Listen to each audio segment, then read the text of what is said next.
मेरे प्यारे दोस्तों, आप सभी का स्वागत है आपके अपने चैनल सतीश स्टडी पॉइंट पर। तो हम मेरे भाई मैथ्स की क्लास में जहाँ थे आज उससे आगे बढ़ते हैं। कल वीडियो किसी कारण से अपलोड नहीं हो पाई, उसके लिए सॉरी। लेकिन देखो, हमने क्या पढ़ा था पिछली क्लास में? 7, 11, 13, 17 का नियम पढ़ा था। डिविजिबिलिटी एक तरफ से मतलब पूरी ख़त्म कर दी थी, सबके रूल हमने सीख लिए थे। अब सवालों पे प्रैक्टिस करनी थी हमको, तो आज हम उस पर करेंगे। उससे पहले मैं एक छोटी सी बात आपको समझा देता हूँ। जैसे मैंने 3 अंकों की कोई संख्या लिखी ABC। मैंने 3 अंकों की एक संख्या लिखी ABC। इस संख्या को मैं इस तरीके से भी लिख सकता हूँ मेरे भाई, जैसे A × 100 plus B × 10 plus C × 1। इस बात में मेरे भाई किस भाई को दिक्कत है वो पहले मेरे को बताए। इस संख्या को मैंने इस तरीके से लिख लिया, कोई दिक्कत है क्या? अगर किसी को दिक्कत है मेरे भाई तो देखो, जैसे मैंने 3 अंकों की संख्या लिखी 314 314। तो इस संख्या को मैंने ऐसे लिखा 3 × 100 प्लस 1 × 10 प्लस 4 × 1। देखो, इसका मतलब हुआ 300, इसका मतलब हुआ 10 और इसका मतलब हुआ 4। 310 और 4 314। तो मतलब इस संख्या को हम इस फॉर्मेट में लिख लें तो कोई दिक्कत होती है? नहीं होती है, उसका रिजल्ट वही निकलता है। ठीक है, मतलब इकाई का जो अंक रहता है उसमें 1 से गुणा करते हैं, दहाई का अंक रहता है उसमें 10 से गुणा करते हैं, सैकड़े का अंक रहता है उसमें 100 से गुणा करते हैं। इसके बाद जो अंक आएगा उसमें 1000 से एक एक जीरो बढ़ा के गुणा करते चलेंगे। ठीक है, तो मेरे भाई जैसे मैं 2 अंकों की संख्या और लिख देता हूँ, जैसे मैंने लिखा B और C। तो इसको कैसे लिखोगे आप? इसी फॉर्मेट में आप लिखना चाहते हो तो B × 10 B × 10, ठीक है, ये 10 लिखा है, प्लस C × 1। इसमें किसी को दिक्कत तो नहीं है ना मेरे भाई? ठीक है। अगर मेरे भाई मैं लिख दूं A और C, इसको कैसे लिखोगे आप? तो मेरे भाई A × 10 प्लस C × 1। कोई दिक्कत नहीं। ये तो रही इतनी सी बात। अब मैं इससे थोड़ा सा और आगे बताता हूँ। जैसे मैंने आपको क्या सिखाया था मेरे भाई, जब मैंने आप रिमाइंडर थ्योरम पढ़ा रहा था मैं आपको, तो मैंने आपको बताया था जैसे 7 + 10/7। अगर 7 से हम इस संख्या में भाग दे रहे हैं मेरे भाई, 7 से इस संख्या में ऊपर वाली में हम भाग दे रहे हैं, तो पहले 7 का भाग इसमें देते हैं, फिर 7 का भाग इसमें देते हैं। मतलब कोई भी संख्या हो सकती है, 7 की जगह मैं 7 लेके चल रहा हूँ। तो 7 का भाग इसमें दोगे मेरे भाई तो शेषफल कितना बचेगा? 7 का भाग 7 में दोगे तो शेषफल बचेगा 0 प्लस। अब मेरे भाई चलो 10 की जगह ले लिए x। 7 का भाग x में दे रहे हो आप। अब 7 का भाग x में दे रहे हो और आपको चाहिए शेषफल 0 और आपको चाहिए शेषफल 0। तो x का क्या मान लेना होगा आपको कि x की जगह कोई ऐसी संख्या लें कि शेषफल 0 आ जाए। तो x की जगह ऐसी संख्या लोगे मेरे भाई, आप x की जगह ऐसी संख्या लोगे जो 7 से कट जाए, या तो 7 ही ले लो, तो 7 का 7 में भाग दोगे 0, शेषफल कितना बचेगा 0। या तो 7 के पाड़े में जो जो आते हैं 7 के मल्टीपल ले लो, 7 की जगह 14 ले सकते हो आप, 7 की जगह 21 ले सकते हो। ठीक है, समझ में आ रहा है ना क्या कह रहा हूँ मैं? तो मेरे भाई इस x की जगह वो संख्या ले सकते हैं हम जो 7 से पूरी तरह भाग हो जाए।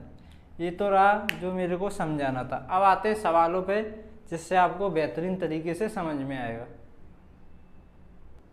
अब देखो मेरे भाई सवाल कैसे बनते हैं। आपको बहुत इंतज़ार था, जब से मैं डिविजिबिलिटी आपको पढ़ा रहा था तो आप सोच रहे थे कि कैसे सवाल बनेंगे।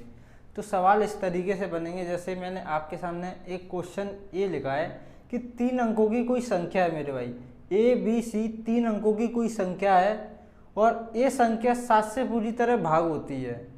ये संख्या 7 से पूरी तरह भाग होती है, तो इनमें से कौन सा ऑप्शन आपके लिए सही है? ये सवाल में दे दिया कि ये जो 3 अंकों की संख्या है मेरे भाई, ये संख्या 7 से पूरी तरह भाग होती है, मतलब शेषफल 0 बचता है। अगर 7 से आप इस संख्या में भाग दोगे तो इन चारों ऑप्शन में से कौन सा ऑप्शन बिल्कुल सही है। तो अब सोचोगे आप अब इसे कैसे करें, तो ऐसा तो कुछ बताया नहीं पहले सर ने। तो देखो 7 से डिविजिबिलिटी का रूल आपको याद होना चाहिए सबसे पहली बात, जो मैंने आपको बताया है, और बाद बाकी कॉन्सेप्ट आपको जो अभी सिखाया। जैसे 3 अंकों की संख्या को आप किस तरीके से लिख सकते हो मेरे भाई, इसको लिख सकते हो ए इंटू क्या 100A लिख दो direct, 100A plus 10B plus C, ये लिख सकते हो। 3 अंकों की संख्या को आप लिख सकते हो ना, बिल्कुल अभी बताया मैंने। आप क्या करोगे, इनमें से इस संख्या को इस तरीके से लिख लो जो 7 से डिवाइड होती हो, मतलब 100 तो 7 से डिवाइड नहीं होती मेरे भाई, तो आप क्या लिख लो 98 लिख लो इसे, 98A।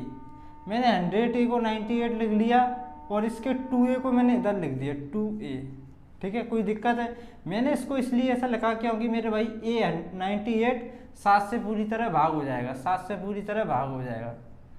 हर बार आपको ऐसे ही करना है। अब देखो 10B जो लिखा है इसको मैंने लिख दिया 7B, ठीक है।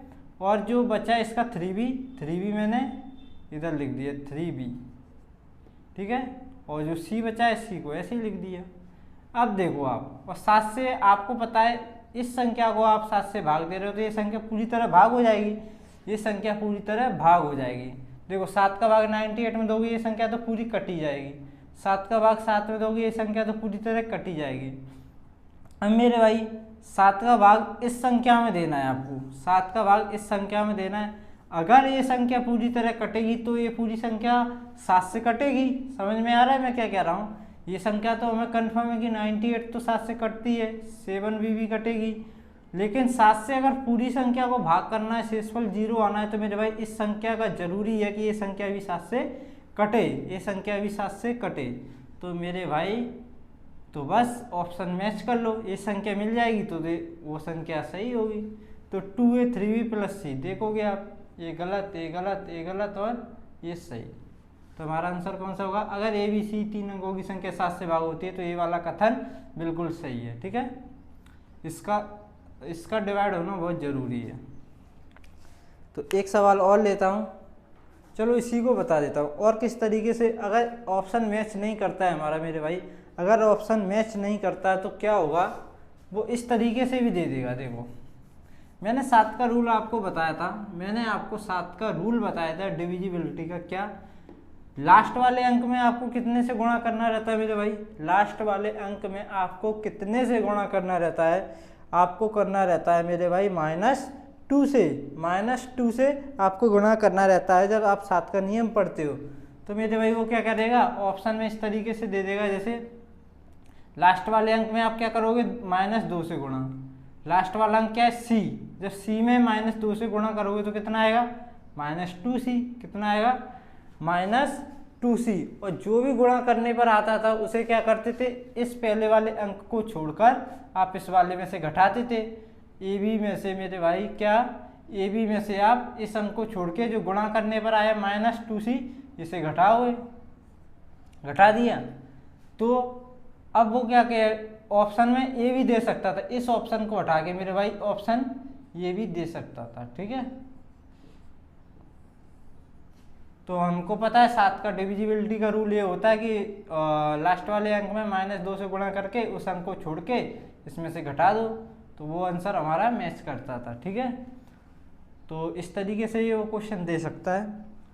अगर इसको भी आगे बढ़ाना चाहे तो इसको भी बढ़ा सकता है वो ऑप्शन में। देखो ए बी को क्या लिख सकते हैं, ए बी 2 अंकों की संख्या हो गई, तो इसे क्या लिख सकते हैं, 10A प्लस B -2C। इस तरीके से भी लिख सकते हैं या नहीं? ए बी को इस तरीके से और 2C को ये लिख दिया।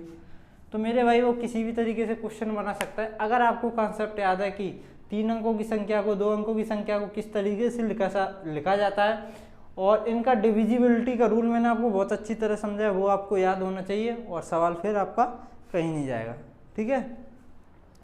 तो डिविजिबिलिटी आपका पूरी तरह खत्म हो चुका है। इस पे बहुत अच्छे अच्छे सवाल बनते हैं जो कि मैं आपको और आगे कराऊंगा, और एक नए टॉपिक की ओर हम बढ़ेंगे। तो मिलते हैं नेक्स्ट वीडियो में। Thank you.